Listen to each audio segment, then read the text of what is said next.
Nowadays in Canada, we hardly have 4 hours between Dhuhr and Right. Maghrib here. Mhm. So, and since we're busy on our daily lives, is it okay to combine Dhuhr and Asr every day? So let me just tell you this, that combining prayers is a decision that you have to take yourself. It cannot be, I mean, in trust. I mean, I just cannot uh, tell you it as a rule of thumb. You see, these are spontaneous decisions that you need to make in the wake of the fact that you are pushed.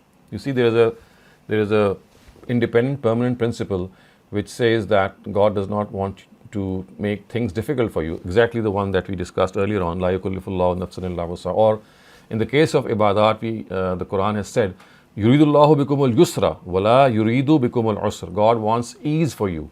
So under that formula, I would say, if you feel that this is something that is pushing you too far, and you are not being able to do that, then of course you can. And there could be other people who could do that, who could still follow the same routine in spite of the fact that there are 4 daylight hours, or 4 hours between Zohar and Maghrib. Maybe they can still offer those 4 prayers. So I think it's something that a person should decide for herself or himself.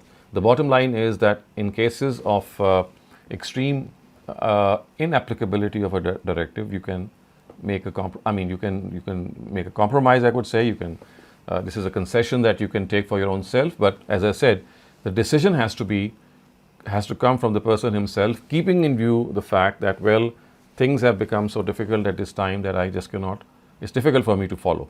So if that is something that you come up with, that's perfectly okay. But there could be other people who would say that, well, in spite of the difficulty, I can still go and pray these or offer these 4 prayers or 3 prayers, even if they are 4 hours. So I think it's like an individual decision, and the principle is just what I have just presented before you. Does choosing the more difficult path result in higher reward from Allah?